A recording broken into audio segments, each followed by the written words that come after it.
चर्चा चल रही है वैया व्यक्ति की सील व्यक्तेषु निवृत्ति 4। इसमें जो 7 सील की बात है, 4 शिक्षा व्रत, उसमें वैया व्यक्त एक शब्द आया। वैया व्यत, किसकी वैया व्यत करना?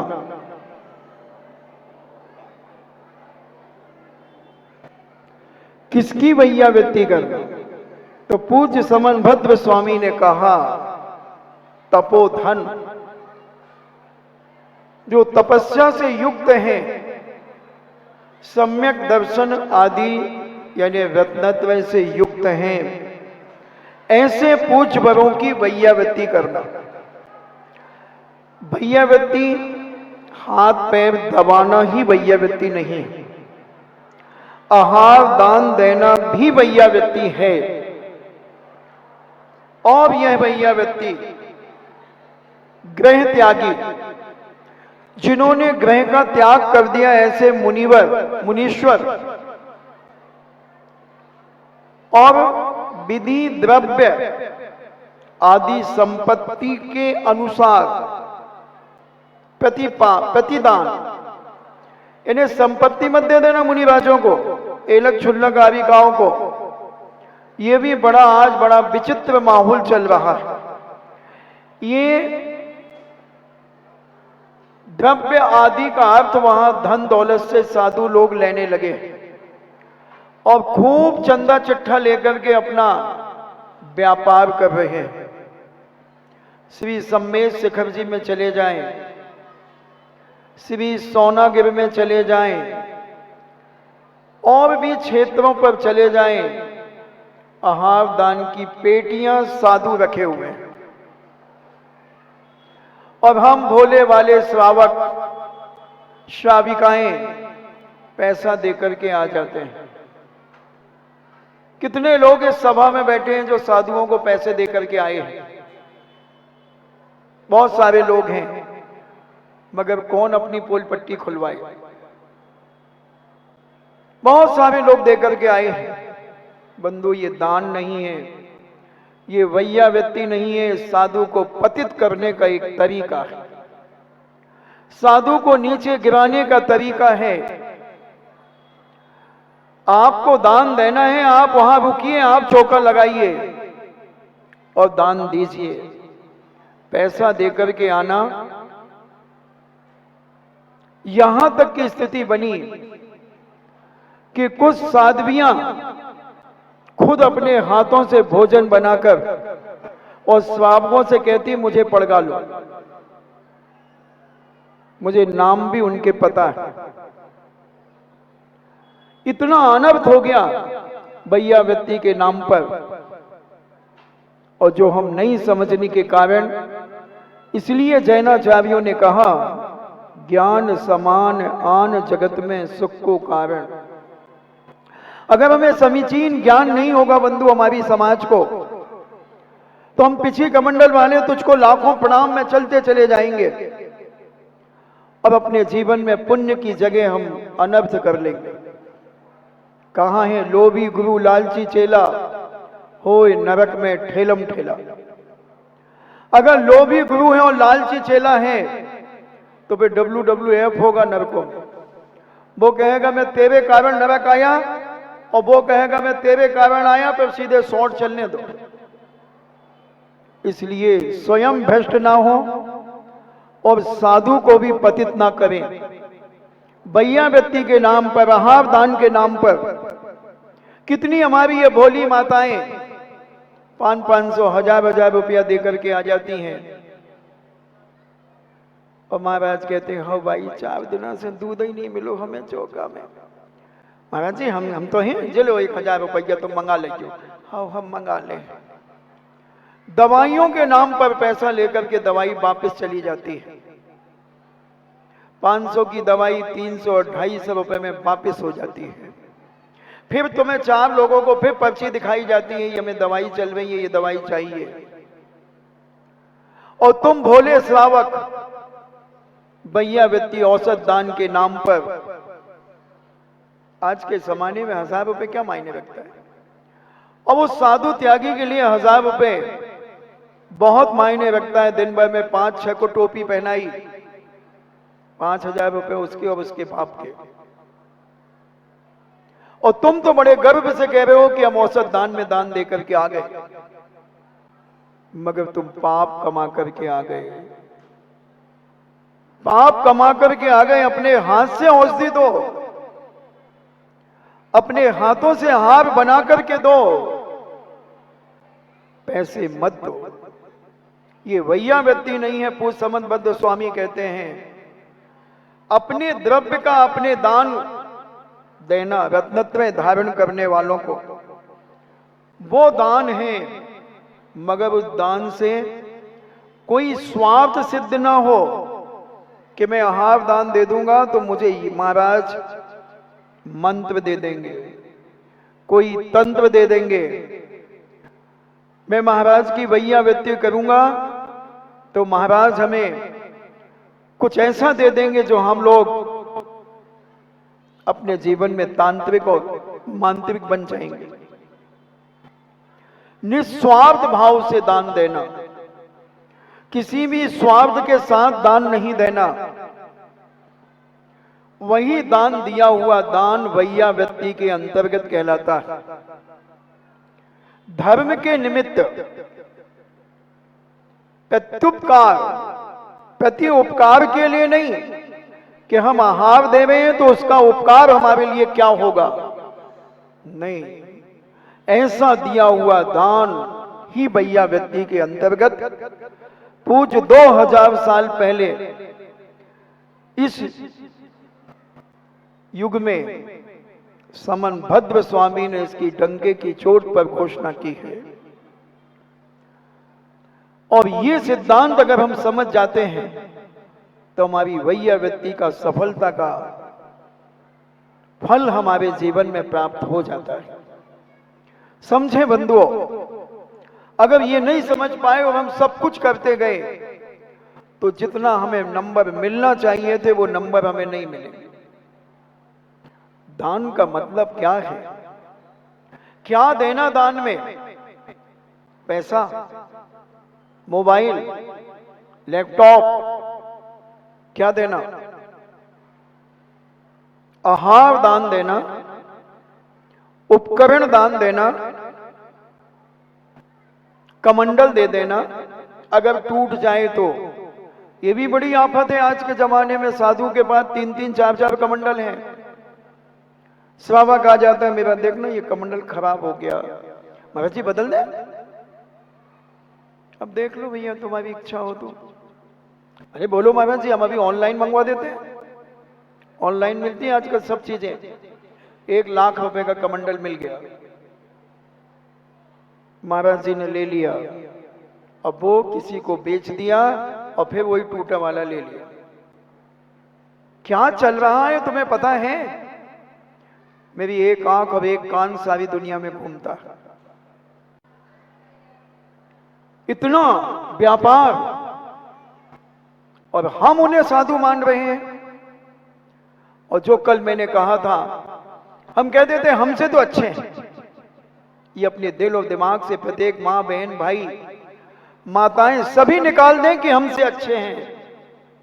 हमने कल एक उदाहरण दिया था, कंपेयर किससे किया जाए, मिलान किससे किया जाए? मेरा और इनका मिलान होगा, क्षुल्लक और एक गृहस्थ का मिलान होगा, आरिका और एक मां बहन का मिलान होगा? नहीं होगा बंधुओं। मिलान बराबर वाले से होगा, जो उस कैटेगरी का है उससे होगा। बनारसी साड़ी और सूरत की साड़ी का मिलान नहीं होगा। बनारसी की साड़ी बनारस वाले से होगा, सूरत की साड़ी से सूरत वाले का होगा। मगर हम जबलपुर की साड़ी, पहले जबलपुर में साड़ी बनती थी, जुलाहे बनाते थे, उस साड़ी से बनारसी साड़ी का मिलान करें और कहें ये कंपेयर हमसे तो अच्छी है। चलो ये भी मान लेंगे, साड़ी साड़ी में कंपेयर कर लिया, मगर आरिका और स्वाविका में कोई कंपेयर नहीं होगा। ये विवेक प्रत्येक परिवार में, प्रत्येक मां, बहन, बेटी को जानना चाहिए। और इसी के अभाव में आज शीतलाचार बहुत तेजी से बढ़ता चला जा रहा है। और शीतलाचार को अगर रोकना है बंधुओं, तो हमें स्वाध्याय करना परम आवश्यक है। और 12 वर्षीय कोर्स एक एक परिवार का एक एक व्यक्ति करे, मां बहन बेटी भाई सब करें। मजाल है 2 4 5 साल में एक भी शीतलाचारी साधु नहीं मिलेगा।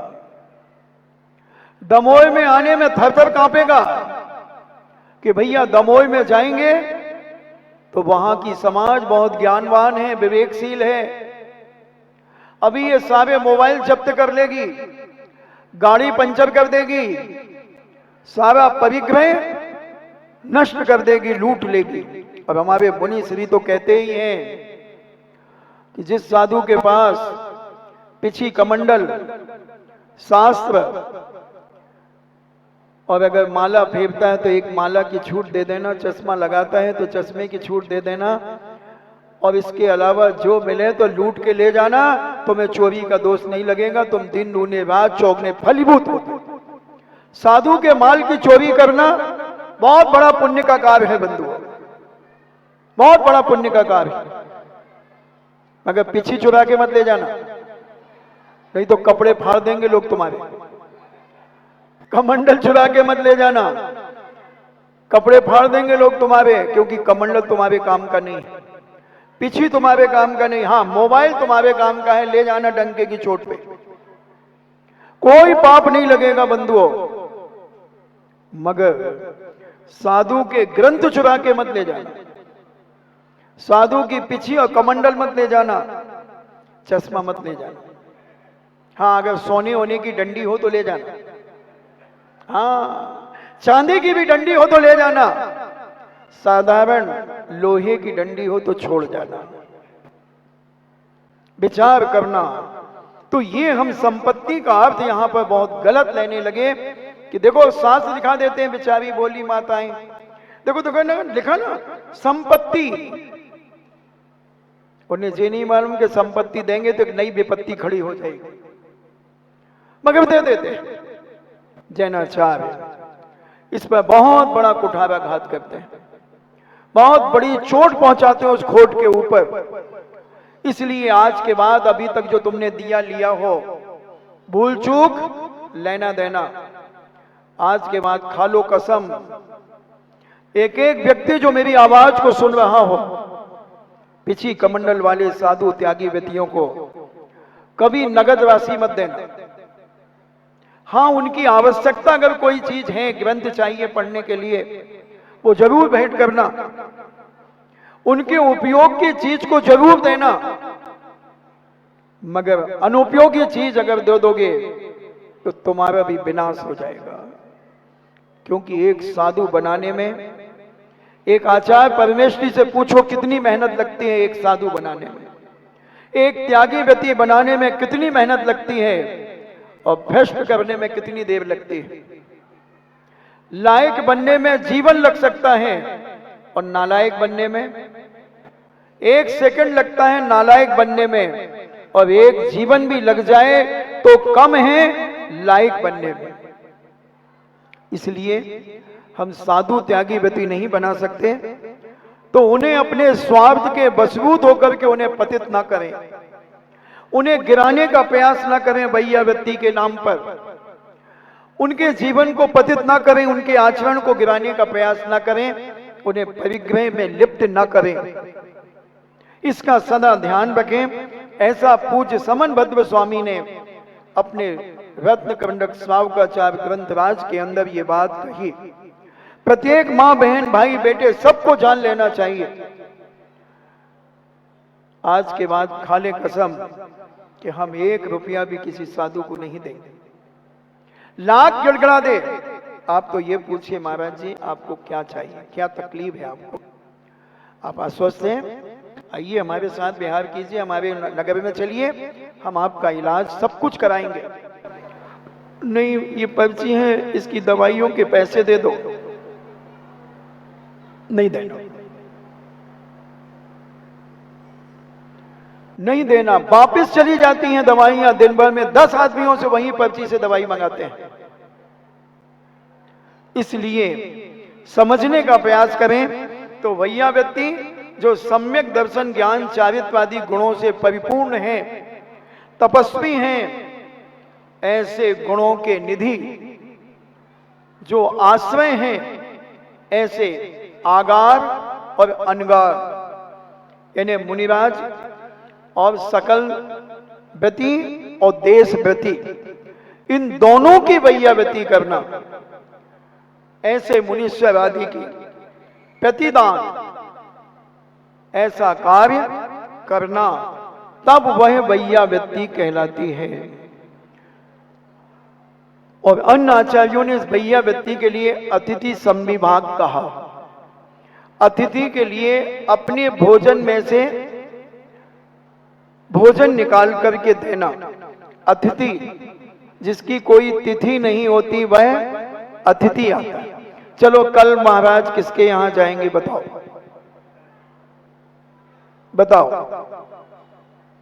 किसके यहां जाएंगे बड़े महाराज? चलो उनके छोड़ो, हम किसके यहां जाएंगे? चलो ये बता दो कोई माइक ला। आजकल बड़ी चर्चाएं हैं, लोग कहते हैं कि बहुत सारे लोग बता देते हैं। मैं कहां जाऊंगा कल? सारे ज्योतिषाचार्यों को चुनौती है, सारे तांत्रिक मांत्रिकों को चुनौती है। मैं कल कहां आहार करने जाऊंगा, कोई बता सकता है? चौके में तो जरूर जाऊंगा,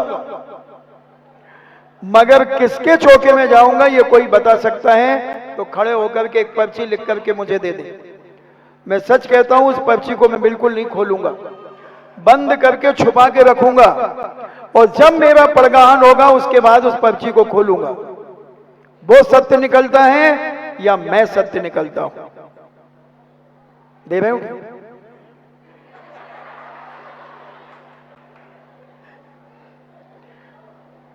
तो ये प्लानिंग नहीं, परिवर्तन। किस प्रकार से दाने दाने में लिखा है बंधुओं खाने वाले का नाम। हम भी यही सोचते थे कि महाराज लोग परिचित लोग के यहां चले जाते होंगे। मेरी दीक्षा के पहले मैं भी यही कई बार सोच लेता था। कई साधुओं से बहस भी हो जाती थी मेरी। हमने कहा तुम तो उन्हीं के यहाँ जाओगे जो तुम्हें कविता सुनाते हैं, तुम उनको कविता सुनाते हो, भजन सुनाते हो, आदि आदि। बोले नहीं ऐसा नहीं। हमने कहा अच्छा देख लेंगे हम। और जब उनने हमसे कहा मिस्टर तुमने भी व्रत लिया है? मैंने कहा हाँ लिया है। बोले हम देखेंगे तुम कहाँ जाओगे, हम तुम्हारे जैसे नहीं करेंगे। हमने कहा। और जब मेरी दीक्षा हुई उसके पहले इतने लोग मेरे परिचित थे, इतने लोग परिचित थे। प्रॉमिस था कि भैया दीक्षा के बाद पहला आहार हमारे यहाँ होगा। दिल्ली के, बंबई के, कलकत्ते, पता नहीं कहां कहां के। और मैंने भी कहा था हाँ हाँ हाँ। और जैसे दीक्षा हुई और दूसरे दिन आहार के लिए निकला, सच कहता हूं लोगों ने, बड़े बड़े साधुओं को भी उस दिन नहीं पड़ गया, फॉर्मेलिटियां करी। क्योंकि 23 साधु नए थे, नए को सब देना चाहते हैं। और जब मैं निकला था उस समय 70 चौके थे।